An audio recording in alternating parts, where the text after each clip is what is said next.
Hi YouTube, happy vlogmas! Welcome to another video, welcome back to the channel. Today I want to take you through some 2026 new releases that I'm excited about. Some releases that are on my radar, if you will. We're going to go through 26 of them and we're going to talk about synopsis, author, other things. I don't know, this is the first time I think I'm going through a new release radar list. And I'm really excited about it. So we're gonna get on the Storey graph and look at what kind of information they got over there. And if they don't have enough information for us, we'll jump around to other reading apps and websites and things. But I'm really excited. So thanks for being here. Yeah, let's get to it. Hello everyone, welcome to the computer and welcome to Storey graph. This is where we're gonna go through all of the new releases that I'm talking about today. I'm going to go through 26 of them, and I have categorized them by genre loosely. Some of them feel like they could go in like two different genres, but I tried my best to categorize them as accurately as possible with the information that we have right now. So let's get into it. All right, so the first one that we've got on the list is Japanese Gothic by Kylie Lee Baker. This is a horror, slow-paced, adventurous, dark, mysterious are the little tags that we've got here. And then as far as synopsis goes, before I read the synopsis, let me just say, if you're like me and you don't typically prefer to listen to a whole synopsis before you read a book, I am going to leave all of these titles in the description. So if you want to just go down there, see the new releases that I'm interested in without listening to all the synopses, then that's where you should go. But otherwise, we're gonna be talking about the synopsis. So just giving you that little mini spoiler warning, and without further ado, let's get into it. So, Japanese Gothic. In this lyrical, wildly inventive horror novel interwoven with Japanese mythology, two people living centuries apart discover a door between their worlds. October 2026. Lee Turner doesn't remember how or why he killed his college roommate. The details are blurred and bloody. All he knows is he has to flee New York and go to the one place that might offer refuge, his father's new home in Japan, a house hidden by sword ferns and wild ginger. But something is terribly wrong with the house. No animals will come near it. The bedroom window isn't always a window, and a woman with a sword appears in the yard when night falls. October 1877. Sen is a young samurai in exile, hiding from the imperial soldiers in a house behind the sword ferns. A monster came home from war wearing her father's face, but Sen would do anything to please him, even turn her sword on her own mother. She knows the soldiers will soon slaughter her whole family when she sees a terrible omen, a young foreign man who appears outside her window. One of these people is a ghost, and one of these stories is a lie.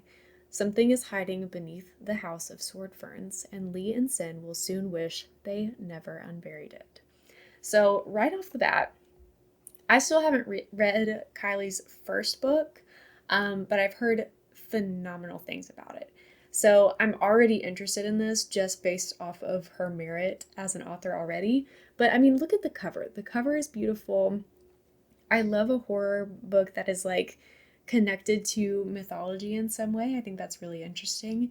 And the premise of following two different people centuries apart is also just different. It's something that I haven't read before, at least that I remember, not in recent memory.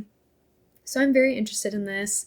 The few reviews that we have right now are showing a pretty high average rating. Apparently, the characters are not lovable. It's complicated feelings, but we do have a diverse cast of characters. We do have a mix of plot and character driven, medium to slow pace, which is kind of what I would expect from a horror novel with like mythological things. Those tend to be slower paced, in my opinion, most of the time. So that's the first one. It's coming out in April. That's the expected release date. So that's our first one, our first horror. Then we've got The Caretaker. which is a book by an author that I have read from before. I read, what is it called? We Used to Live Here, and enjoyed it. I think I read it last year, rated it 4 stars, so it was a good time. From Marcus Kliewer, a new titan of the macabre and unsettling, comes a supernatural horror about a young woman who accepts a caretaking job from Craigslist, sketchy, only to discover the position has consequences far greater and more dangerous than she could ever have imagined. Follow the rights, follow the rights, follow the rights. Nothing less than the survival of humanity is at stake. Exciting opportunity. Caregiver for elderly husband urgently needed. Competitive pay. Serious applicants only. If interested, please contact this email address. As a down-on-her-luck college grad student saddled with a disturbing amount of debt, Macy Mullins can't say why the Craigslist posting grabbed her attention. It had all the flair of a fisherman's lure, barbed hook and all, but after an endless string of failed job interviews, she's not exactly in the position to be picky. She has rent to pay and a younger sister to provide for. Unable to turn down a paycheck, she takes the job. She quickly discovers that her responsibilities have stakes far greater and more dangerous than she could have ever imagined. Now, what this synopsis is not showing, I've seen in other reading tracker websites that it has Morse code at the end of the synopsis. There's a longer synopsis on Goodreads, so maybe I should redo that one as well. Okay, so now we're on Goodreads, which is not typically my reading tracker of choice for a lot of reasons, but here we are. So this one says, Macy Mullins can't say why the job posting grabbed her attention, but after an endless string of failed job interviews, she's not in a position to be picky, blah, blah, blah. She has rent to pay, groceries to buy, and a younger sister to provide for. Besides, it's only 3 days' work.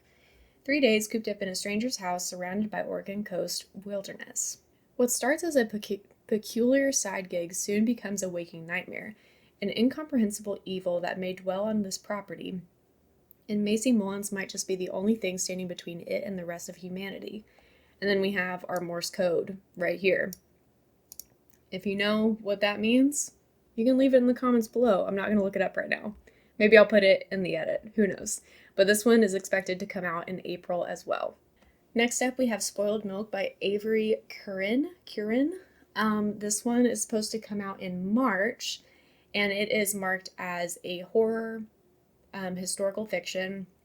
I've also seen this one described as queer dark academia, which immediately puts me on the docket for reading it. I'm so intrigued. The untimely death of a student at a girls' boarding school turns out to be the first in a haunting series of escalating supernatural events. A thrilling debut novel about teenage repression, queer desire, and the everyday horror of coming of age. I'm so on board. In 1928, Emily Locke's final year at the isolated Briarley School for Girls is derailed when Violet, the school's brightest star and a cunning beauty for whom Emily would do anything, falls to her death on her 18th birthday. Emily and her buttoned-up rival Evelyn are for once in agreement. Violet's death was no accident. There's an obvious culprit, the French schoolmistress with whom Violet was getting a little too close. They only need to prove it. Trauma. Desperate for answers, Emily and her classmates turn to spiritualism, hoping for a glimpse of wisdom from the great beyond. To their shock, Violet's spirit appears, choosing pious Evelyn as her unlikely medium, and Violet has a warning for them. The danger has just begun. Something deadly is infecting Briarley. It starts with rotten food and curdled milk, but quickly grows more threatening.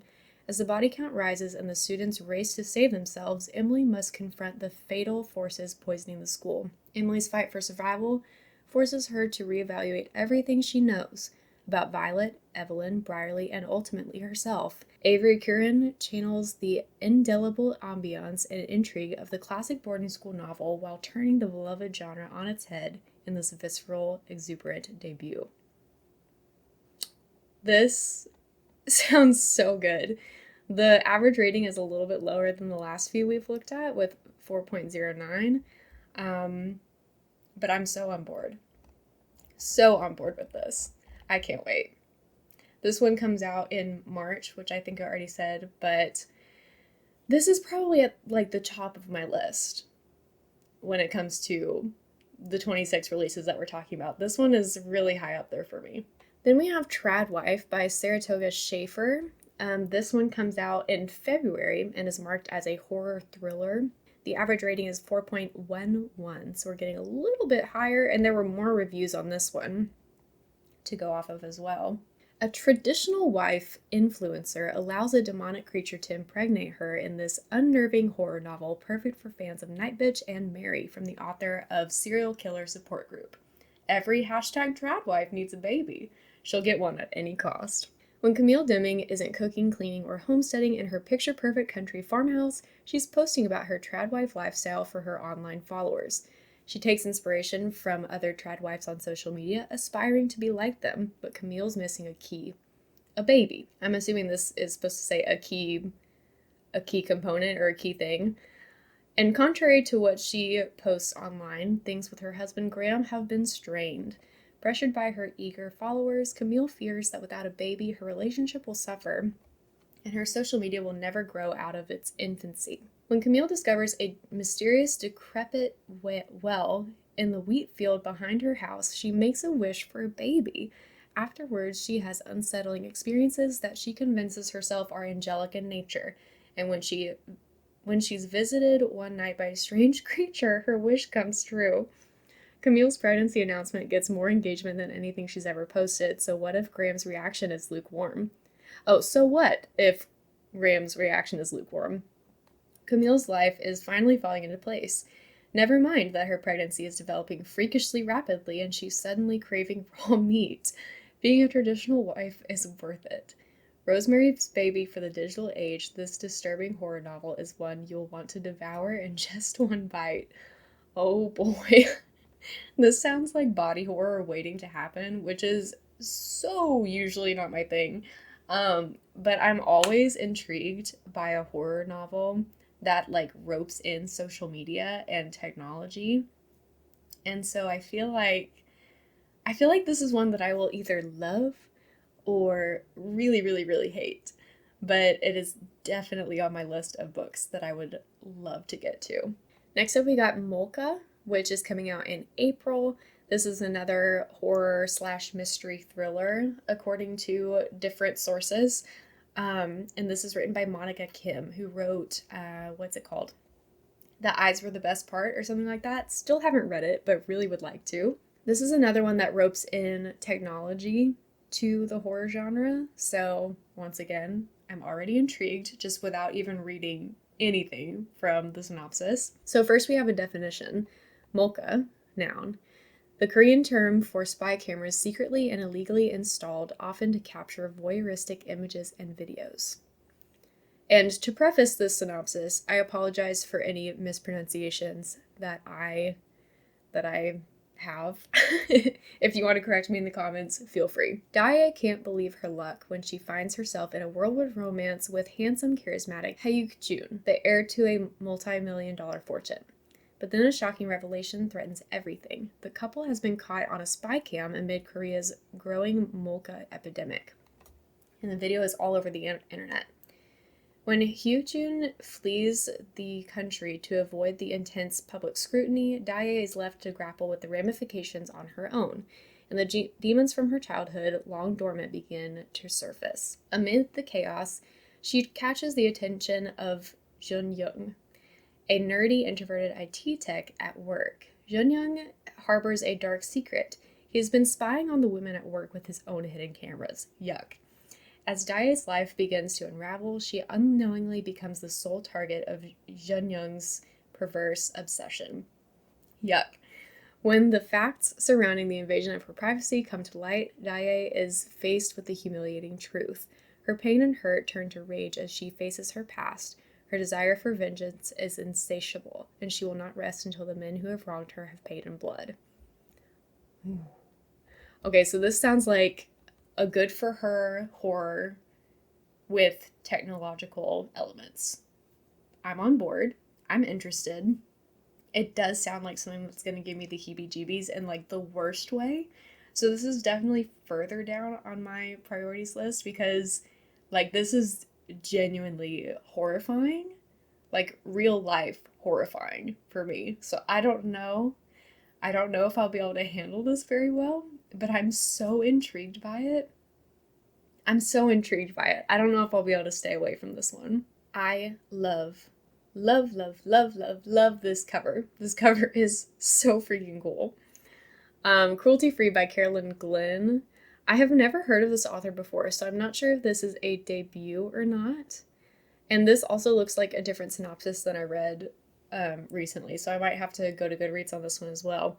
But this is a horror thriller as well. It's supposed to be published in February. We've got some lower average reviews for this one, at least on Storygraph. And the synopsis goes: Lila Devon was a first-year college student when she was cast as the lead in a film and subsequently thrust into the Hollywood whirlpool. After rocketing to stardom and marrying actor Aiden Reynolds, Lila and her husband welcomed their daughter Josie. But just 2 years later, Josie was abducted and eventually presumed dead upon the discovery of a drowned infant. Ooh. A decade and a divorce later, Lila returns to LA to launch a cosmetics company with her adoring new friend, Sylvie Lightly. Settling into this new life, Lila and Sylvie become lovers and bolster each other in taking a daring new task, revenge. Together they embark upon a series of murders targeting people who either failed to find Josie or, worse, exploited her kidnapping for their own enrichment. Who did kidnap Josie? Could she still be alive? Will revenge get Lila the solace and answers she yearns for? So that's the synopsis here. Okay, yeah, this one is very different.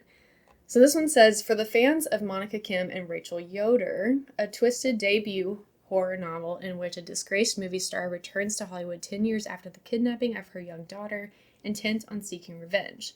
Nothing feels better than revenge. 10 years ago, Lila Devon was an A-list actress with a movie star husband and a beautiful baby girl, Josie. When Josie was kidnapped out of her home and never seen again, Lila's previously pristine public image twisted into that of an unfit mother. Driven mad by the hungry press, incompetent cops, and relentless true crime-obsessed fans, she disappeared into anonymity. Now Lila Devlin returns to LA with a grand vision for a radical new skincare brand to reinvent herself and honor Josie's legacy. She's prepared to move into the next chapter of her life with forgiveness in her heart when an encounter with a parasitic blogger ends with him dead. What? Lila suddenly discovers forgiveness isn't nearly as satisfying as a body hitting the floor. This synopsis is so different. Oh my god. With the help of her devoted publicist, Sylvie, Lila begins a relentless blood-soaked hunt through LA, giving her skincare the edge it needs. They introduce a secret ingredient, revenge sourced from the bodies piling up. But as the company's success skyrockets and Lila begins unraveling the truth behind her daughter's kidnapping, her murderous side hustle threatens the life she's painstakingly rebuilt.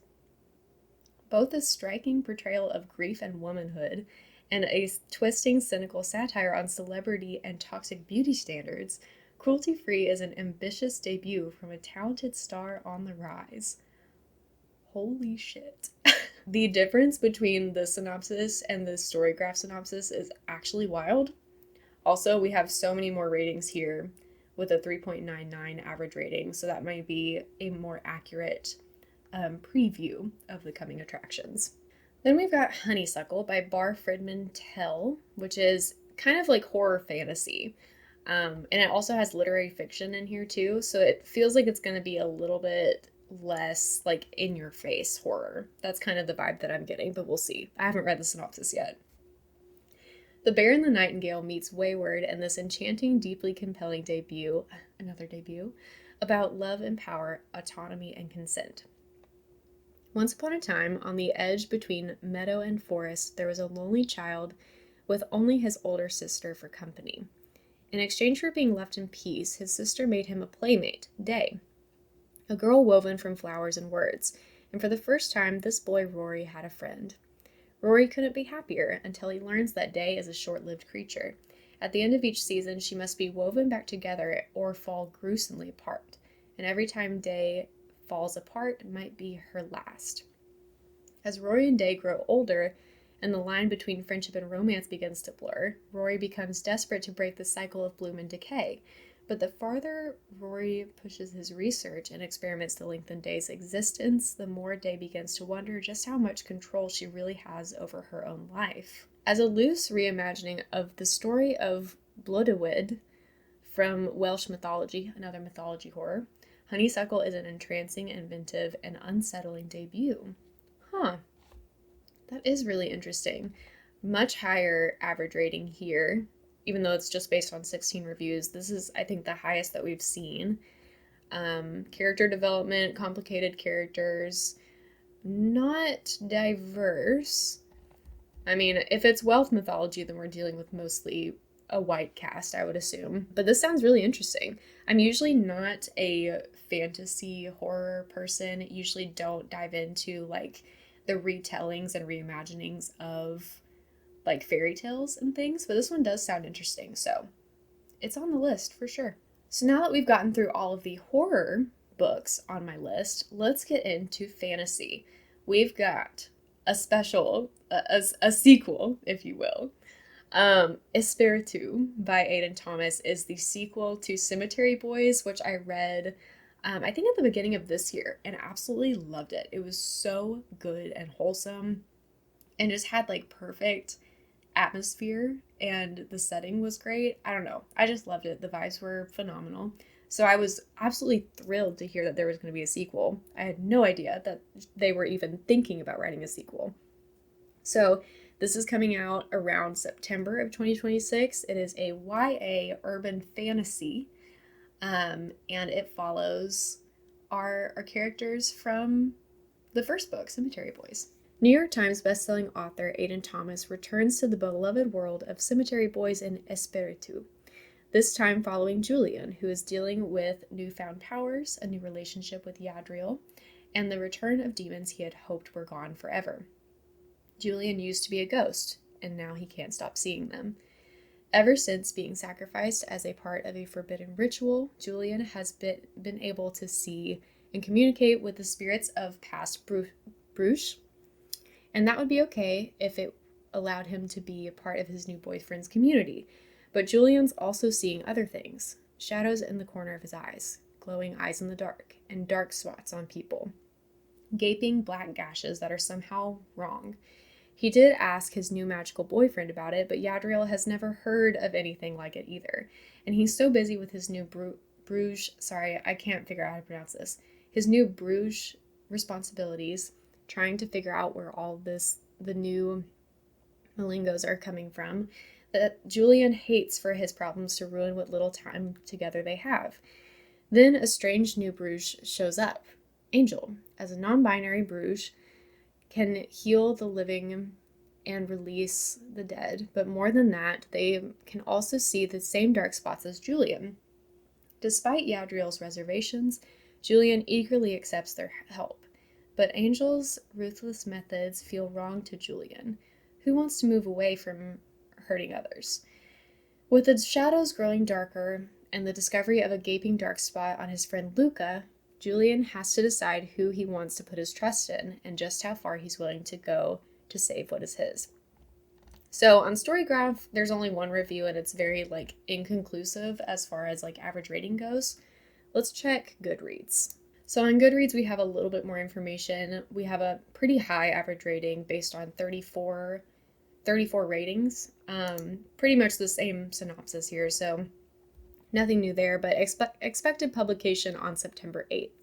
Another queer fantasy at that, is Shake Out the Ghosts by Al Hess, which is supposed to come out in March of 2026. We've got a long synopsis here, so strap in, bear with me, let's get to reading. A beautifully funny and deeply moving contemporary queer romance with a magical twist, the perfect next read for fans of TJ Klune and Ashley Poston. A brutal assault 9 months ago left eccentric portrait artist Micah with facial scars and PTSD. He's struggled to leave his apartment ever since, and he can't let anyone in. Then his only sanctuary is disrupted by signs of a haunting. Between the 80s synth pop and motivation messages scrawled on his bathroom mirror, Micah finds himself more charmed than frightened by who he believes to be Cosmo, the deceased previous resident of his apartment. But when Cosmo's ghostly visits suddenly stopped, Micah is determined to lure him back. Meanwhile, sculpture artist Cosmo, dramatic, unconventional, and very much alive, is mourning his old self. His boyfriend's a serial cheater. He is continually passed over for a promotion at work, and he's lost contact with his best friend. To make matters worse, his apartment is being haunted by the ghost of a bespectacled man with an eye socket of scars. It's his last straw, and seeking a new start, Cosmo moves out. This is funny. In a chance meeting, Cosmo and Micah's paths cross again, and tentative sparks fly, but the phantoms of their past still linger. In order to find a future where they can both be happy together, Micah and Cosmo need to confront their trauma once and for all. And then we've got some content warnings down here. You can read those if you like, but I will leave them unread. And we don't have any reviews on Storygraph, so we'll check Goodreads. Oh wow, we've got an average rating of 5 stars based on 2 reviews, so that's funny. It's supposed to be coming out in March. It's kind of on the shorter side with 288 pages. Yeah, we really don't have a lot of information on this at all, but it does sound like an interesting time. So those were the only fantasy books that I had on my radar. I also have one sci-fi book on my radar, so let's get into that real quick. Here we have Westward Women by Alice Martin. And it's not listed up here, but on Goodreads it said that it was sci-fi and dystopia. So sci-fi, dystopia, literary fiction are the vibes of this book. Supposed to come out in March as well, and we've got a very long synopsis and an average rating so far of 3.47. So once again, let's strap in for the synopsis. It starts with an itch. In homes all across America, women first feel a burning, itching sensation in their arms. They become tired and sluggish, and then they are compelled to walk west toward the Pacific Ocean. Abandoning their families, jobs, lives, they become shells of their former selves, all while doctors and scientists half-heartedly search for a cure that can't be found. Once they reach their destination, they aren't heard from again. Amy has just graduated college when her best friend Jenny leaves. Jenny was always the daredevil to Amy's homebody, but now Amy must decide between maintaining her safe life or traversing the interstates to find Jenny. As her search leads to whispers of a man called the Piper, who helps the women travel west, she soon encounters more questions than answers. Teeny's symptoms are getting worse. Itchy and dazed, she can barely remember anything, staring out the Piper's van windows as the country rolls by. The only thing she can remember with clarity is the last day she saw her sister, before she disappeared without a trace. You know, the same way some girls just do. When Eve hears a rumor about the Piper, she's determined to chase him down. Everyone knows about the Westward Women, but actually hearing their stories, identifying the Piper, is the scoop of a lifetime, the only thing that will put her journalist reputation back to rights. As Amy, Teeny, and Eve crisscross the country, their quests will put them on a collision course with heart-rending, devastating consequences. A hypnotic, cataclysmic, and ultimately hopeful novel that spans 1970s America, Westward Women is the story of 3 ordinary yet unforgettable women in extraordinary circumstances. I'm always down for a dystopian novel, so I'm into it. Then we've got mystery books coming out in 2026, which I have only listed one of, once again. So let's start out with The Secret Lives of Murderers' Wives by Elizabeth Arnott. This one is supposed to come out in March. It is a thriller/mystery. And I'm going to probably read both the Goodreads synopsis and the Storycraft synopsis because I think they're very, very different. Not to mention the covers that are shown are different as well. So we'll start with the Storygraph one. Get ready to meet a new kind of sleuth. The wives who got shamed, got mad, and now want to get even. It's a baking hot summer in 1960s California, and 3 women have formed an unlikely friendship. With their husbands, some of California's most infamous serial killers, dead or behind bars, they're desperate for a fresh start. Beverly is falling in love again, Elsie's climbing ranks in the patriarchal world of journalism, and Margot's a Hollywood sweetheart with a penchant for a morning margarita. Anything to quell the shame of not having known what her politician husband was really getting up to that night. Then a string of killings occurs in the white picket fenced neighborhoods of Berryview. With the police dragging their feet, the women, underestimated and overlooked, decide to get to work. After all, who better to catch a killer than those who have shared their lives with one? Let's check out Goodreads. Right off the bat, I like this cover so much better. And this synopsis feels so much longer. A remarkable trio whose lives were cracked wide open by their husbands' crimes unite to catch a serial killer in this dazzlingly captivating novel. Beverly, Elsie, and Margot are not your average housewives. They are all wives of convicted killers.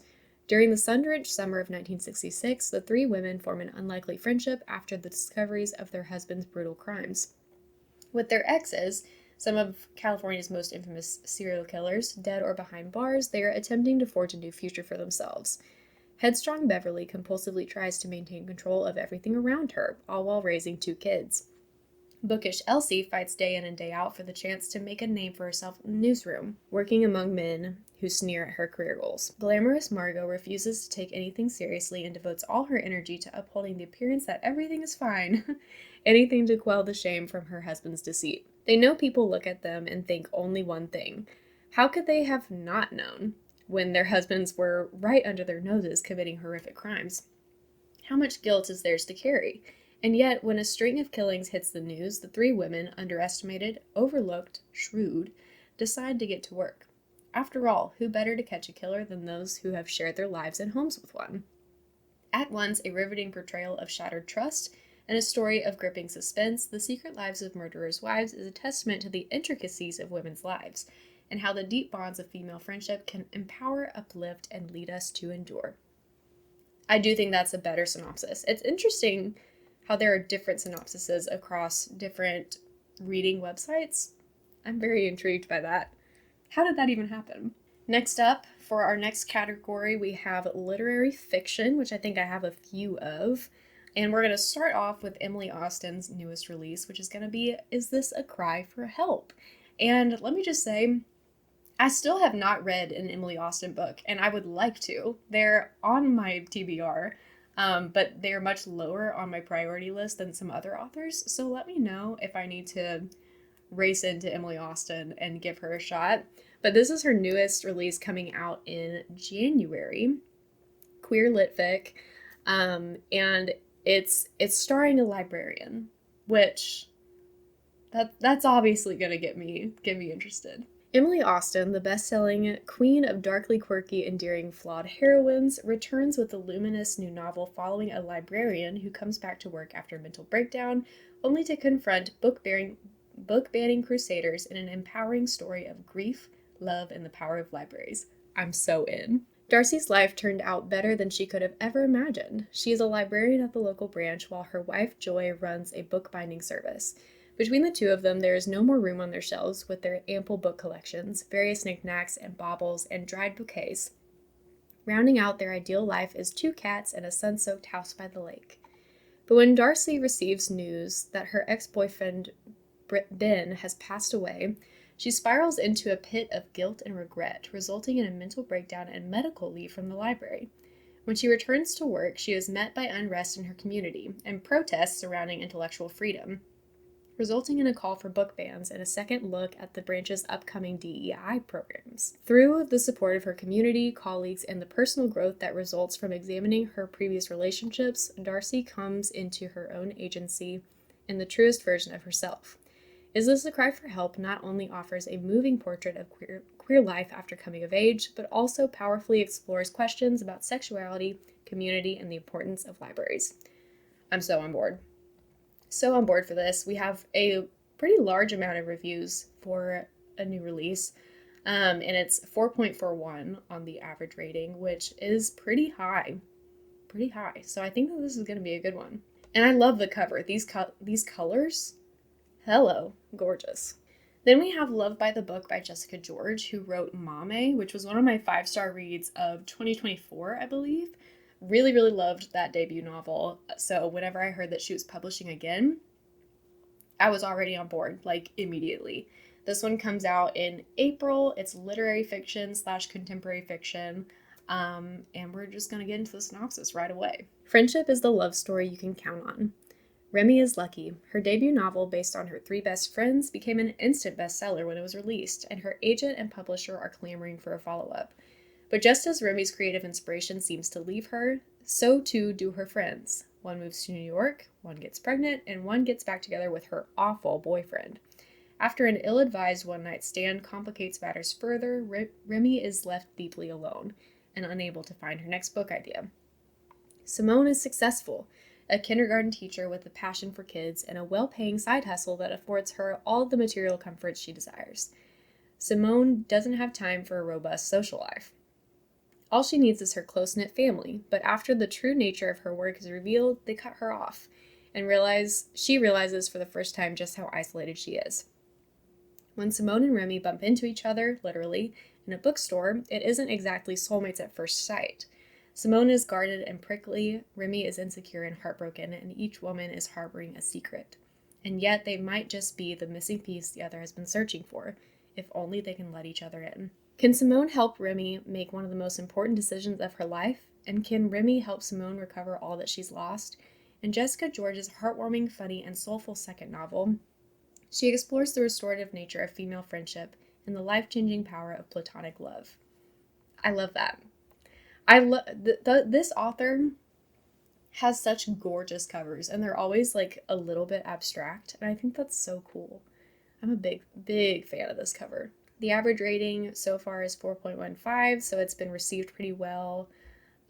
Here are all of the other little stats here. We've got diverse characters, lovable characters.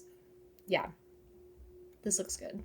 I'm just going to tell you right away that we're going to skip this synopsis because the beginning of it already looks like it's cut off like half of the synopsis, so it doesn't really make sense to start here. But Dandelion is Dead by Rosie Storey is coming out in January. It's literary fiction / romance, kind of, but we're going to read from the Goodreads synopsis. Jake has fallen head over heels for Dandelion. The only problem? Dandelion is dead. When Poppy discovers unanswered messages from a charming stranger in her late sister's dating app, she makes an impulsive choice. She'll meet him, just once, on what would have been Dandelion's 40th birthday. It's exactly the kind of wild adventure her vivacious sister would have pushed her toward. Jake is ready to find something real, and not least because his ex-wife's 20-something boyfriend has moved into their old family home. When he meets the intriguing woman who calls herself Dandelion, their connection is undeniable, and he can think of little else. As their relationship deepens, Poppy finds herself trapped in a double life she's never meant to create. Every moment with Jake feels genuine, electric, and totally right, despite the fact they're tangled in deceit. As the lines between grief and love blur, Poppy faces a choice: keep her sister's memory alive through her lies, or risk everything for a chance at her own happiness. With sparkling wit and aching tenderness, debut author Rosie Storey gives us a modern love story about the courage it takes to live again after loss and finding hope in the most unexpected places. This sounds so messy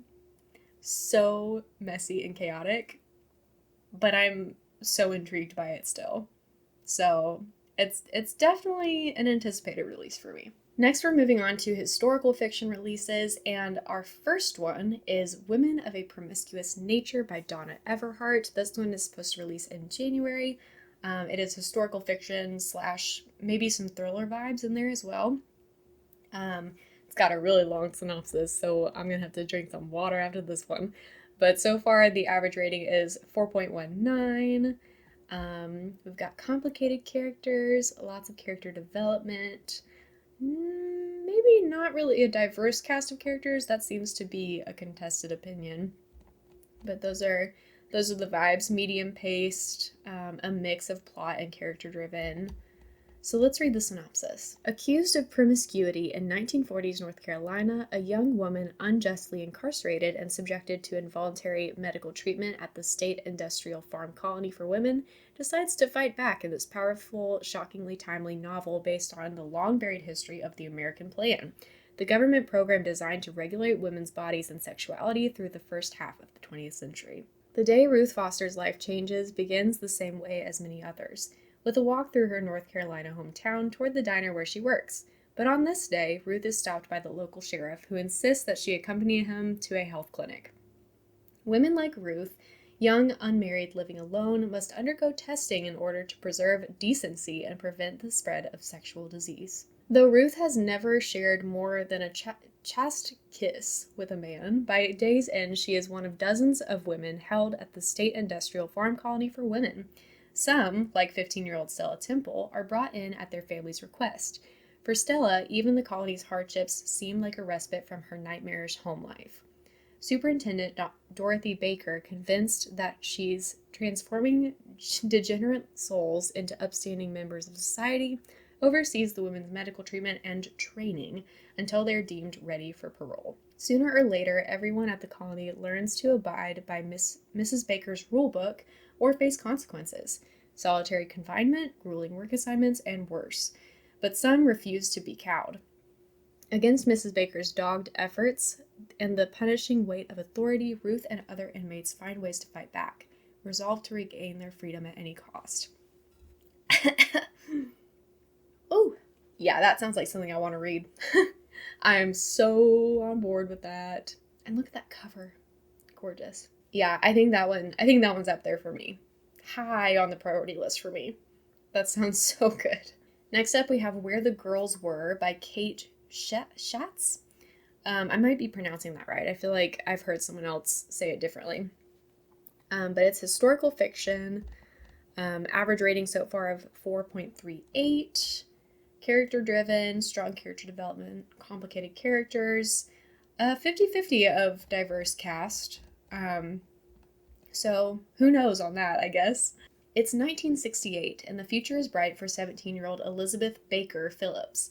She's the valedictorian of her high school, with a place at Stanford in the fall, and big dreams of becoming a journalist. Pause. Note. I feel like a lot of these new releases are talking about women as journalists. That's an interesting common thread. I kind of like that. But the seductive, free-spirited San Francisco atmosphere seeps into her carefully planned, straight-laced life in the form of a hippie named Wiley. At first, letting loose and letting herself fall in love for the first time feels incredible, but then everything changes. Pregnancy hits Baker with the force of whiplash. In the blink of an eye, she goes from good girl to fallen woman, from her family's shining star to their embarrassing secret. Without any other options, Baker is sent to a home for unwed mothers and finds herself trapped in an old Victorian house packed with pregnant girls who share her shame and fear. As she grapples with her changing body, lack of choice, and uncertain future, Baker finds unexpected community and empowerment among the girls who went away. Where the Girls Were is a timely unearthing of little-known moment in American history when the sexual revolution and the feminist movement collided with the limits of reproductive rights and society's expectations of women. As Baker finds her strength and her voice, she shows us how to step into your power, even when the world is determined to keep you silent. In this electrifying historical novel about coming of age in tumultuous 1960s San Francisco, a pregnant teenager reckons with womanhood and agency after being sent to a home for unwed mothers. They were sent away to be forgotten. This is their story. Okay, so basically, it's the Grady Hendrix novel, Witchcraft for Wayward Girls, but without the horror element, is the vibes that I'm getting. And I think that I would probably prefer this one. I think that I'm going to like this one better than that book. Because the horror elements in Grady's book fell so flat for me. But I liked the concept of, like, the home for unwed mothers and, like, the girls coming into their power and stuff. I think I'll like this one better. This is another one that we're going to switch to Goodreads for because there's no cover. And I think that the synopsis is maybe a little bit different. But we're talking about The Unforgettable Mailman by April Howells, which comes out in April of 2026. This is, I believe, historical fiction, although it doesn't, like, categorize it as such, but it takes place in 1966. So, we're going with historical fiction. It's never too late for the adventure of a lifetime, even if you can't remember why you started. The Unforgettable Mailman is a heartwarming story about intergenerational friendship and the power of human connection. Perfect for fans of Frederick Bachman. 1966, Chicago. Backlogged with millions of undelivered letters, the post office announces a temporary closure. But 81-year-old Henry Walton can't stand idly by when there's mail waiting to be delivered. He believes letters are what keep people connected, and he's not about to let them get lost in the chaos. Plus, connection keeps the mind sharp, according to a note someone's pinned up in his kitchen. While the post office scrambles to get things under control, Henry races against time and forgetfulness. Taking it upon himself to deliver the mail, he discovers hatred and tragedy, triumph and joy in the letters he carries and the people he meets along the way. Inspired by true events, this delightful story will linger with readers long after they turn the last page. It might just inspire someone to write a letter the old-fashioned way. I just think that sounds cute. I love a book about, like, I don't know, mail. I read that memoir, Mailman. a couple months ago and absolutely loved it. So whenever I saw this, I was like, oh, perfect. A fiction book that gives me the same vibes. Exactly what I need. All right, next up we have The Ghost Women by Jennifer Murphy, another historical fiction with some thriller elements. This one is supposed to come out in February, and the synopsis goes: a mysterious art academy in the woods, a deck of ancient tarot cards, a centuries-old secret. On a hot August morning in 1972, the body of Abel Montague, a student at St. Luke's Institute of the Arts, is found hanging from a tree in the forest. An ancient hanged man tarot card is found in the back pocket of his pants, and his body has been positioned in the exact pose illustrated on the card. That's crazy. When Detective Lola Germany arrives at St. Luke's, a former monastery that once housed a secret order of monks who carried out witch trials and executions, she believes they are dealing with a ritualistic murder. While interviewing school administrators and Abel's classmates, Lola discovers Abel's live-in girlfriend, Pearl, seems shaken, but also might be hiding something, along with her group of friends who call themselves witches. When more students are found dead, each body arranged like a tarot card, Lola realizes she is trapped in a web of power and ambition that spans centuries. Soon the lines between past and present, spiritual and tangible, begin to blur, and the only way to survive is to seek answers from the places she's never imagined. Very few reviews here, and kind of a lower average rating, but I just like the idea of tarot being implemented into a historical fiction, especially one that has kind of like mystery elements. Let's see what the Goodreads average rating is. Okay, average rating on Goodreads is much higher with 4.43, which is kind of what I would have expected. The whole synopsis is pretty much the same, but just wanted to show you a more well-rounded view of the average rating so you can know what to expect. All right, and our last historical fiction is Eve by B.K. O'Connor, expected to release in February. Exiled to a desolate and harsh new earth, in this Paradise Lost retelling, Eve faces relentless toil, pain, and the resentment of Adam, who blames her for shattering their paradise. But even in this barren world, Eve's curiosity only grows. When Eve and Adam discover a thriving civilization in the fertile valleys of Mesopotamia, Adam is able to find peace, while Eve fights an irresistible pull further. She yearns to understand why she was created, to understand the God that made and abandoned her. Can Eve find contentment with the vestiges of Eden that remain, or will she dare to taste the fruit forbidden to her once more? In the end, Eve seeks to know the limits to her own power, to sate her hunger, once and for all.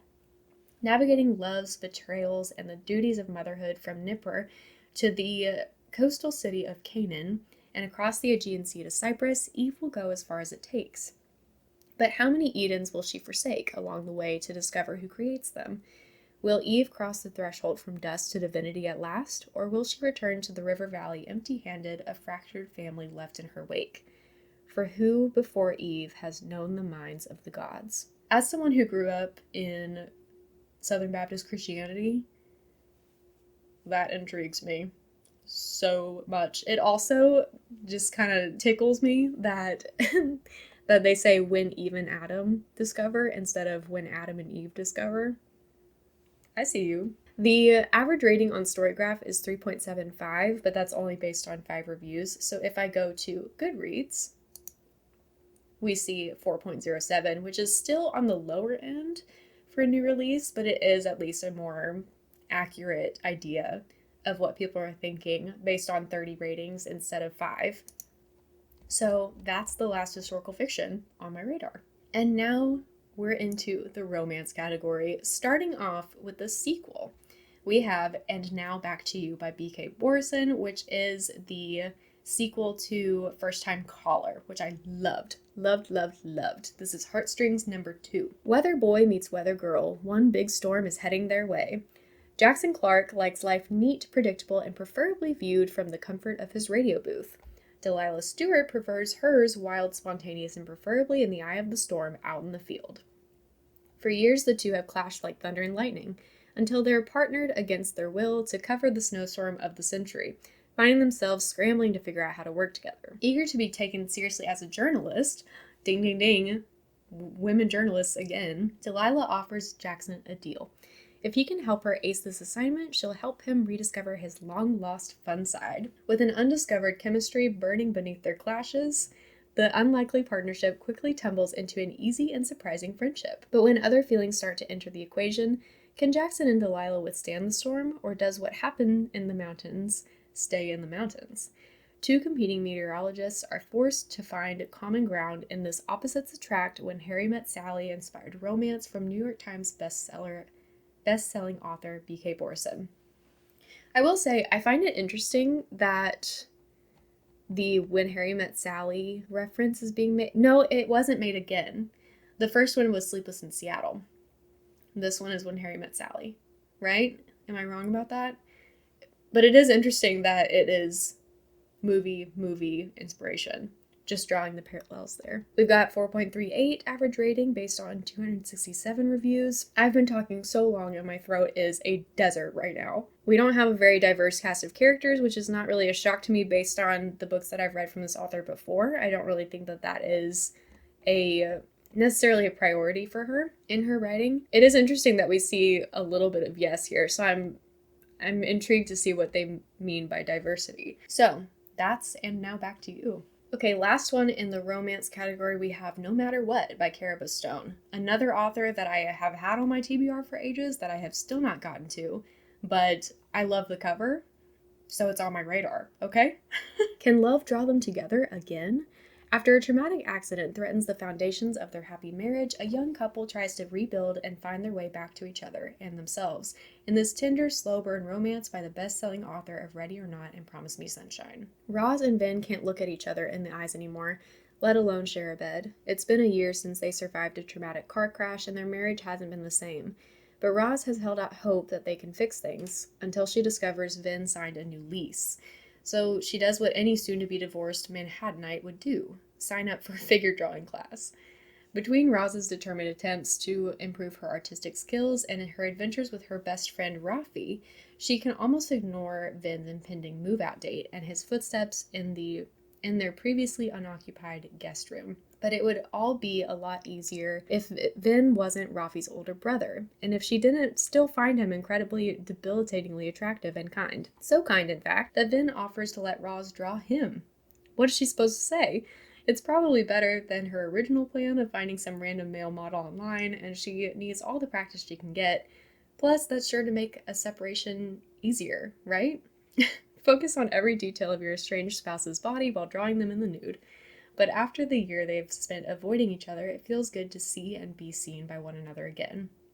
As Roz works to capture the wholeness of the person she fell in love with, will they both be able to draw upon the feelings they buried deep inside to finally heal together?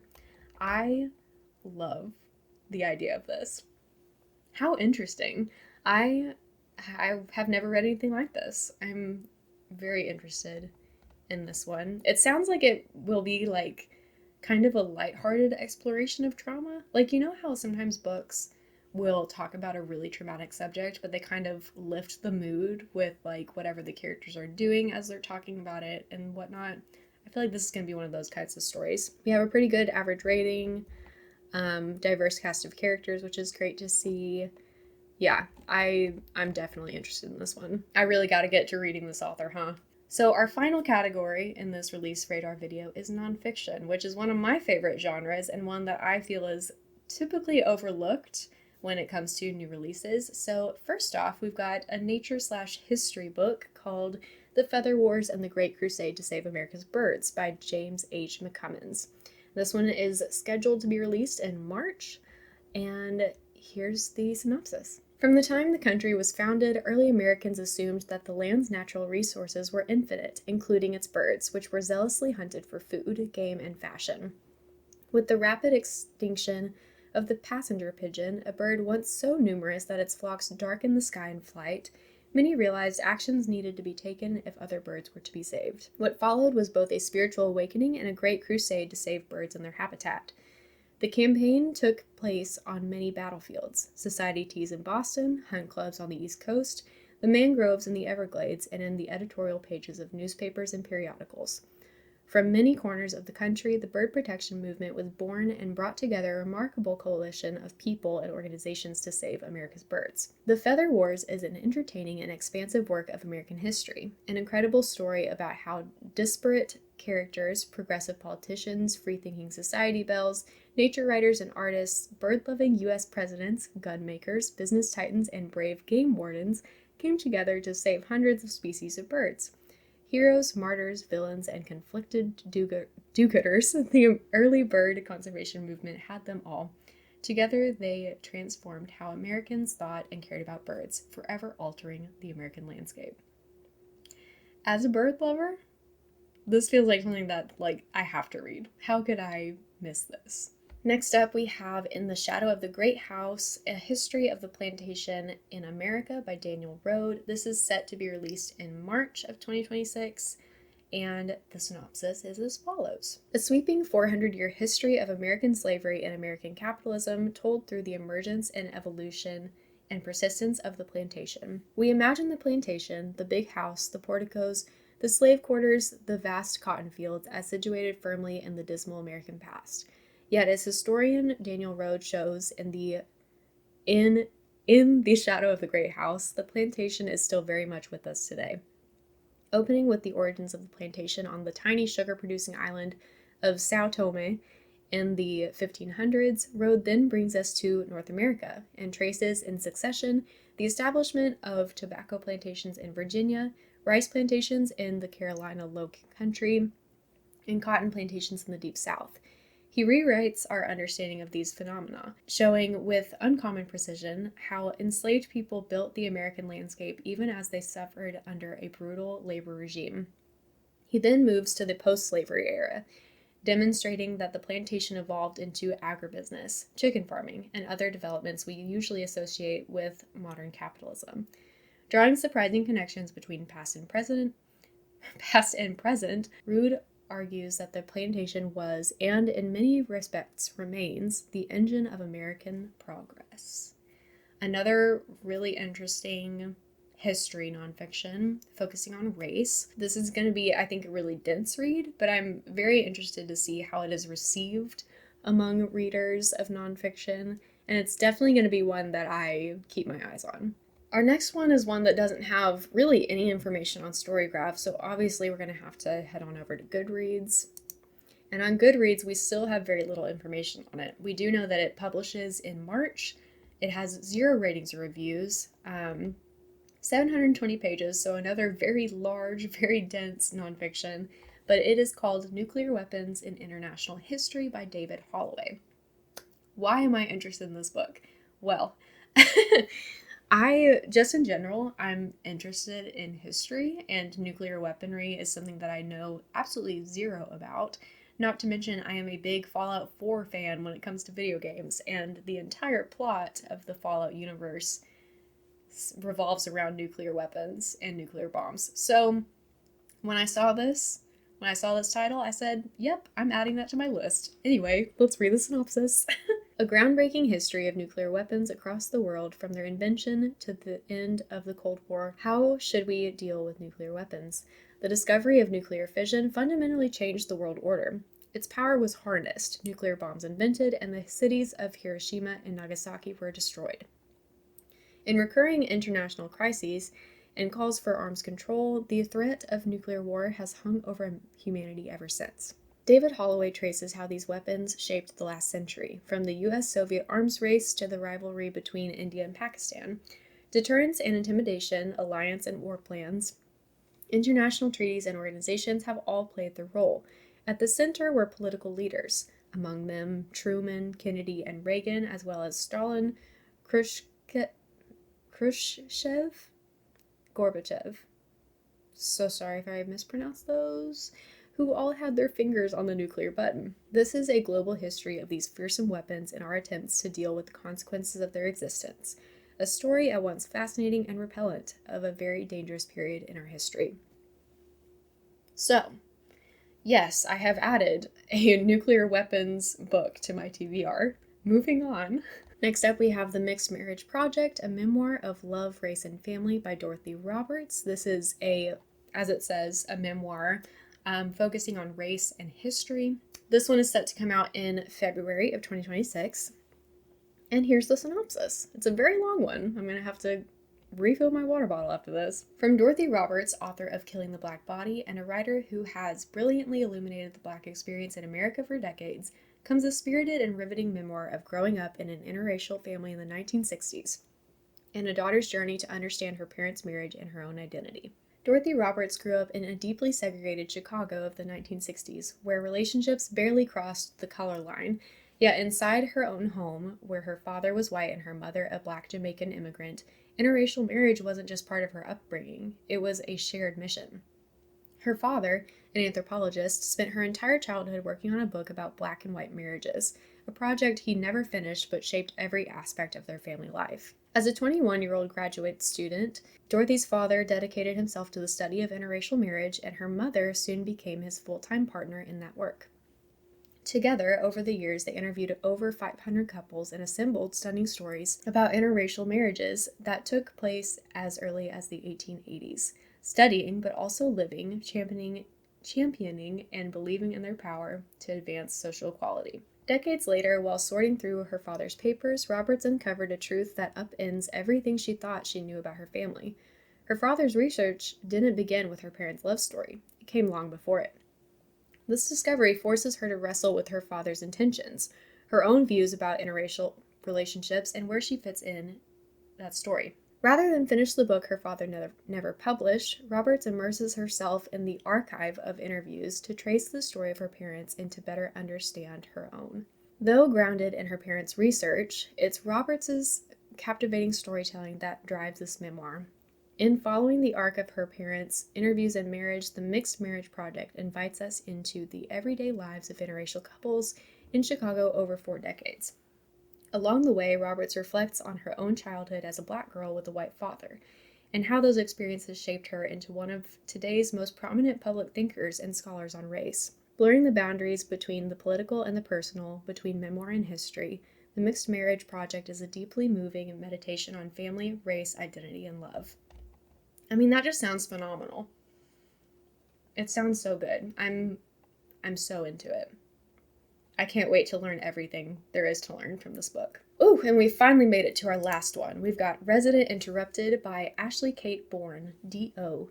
And this is a psychology memoir that I am very, very intrigued by. It's also on the shorter side, which I love to see every once in a while. Resident Interrupted is a memoir about what happens when the dream of becoming a psychiatrist collides with the brutal realities of medical training. When Ashley Kate Bourne, D.O., opened her match day email to find the words, "You did not match," she felt her career crumble in an instant. What followed was a detour into a grueling transitional year.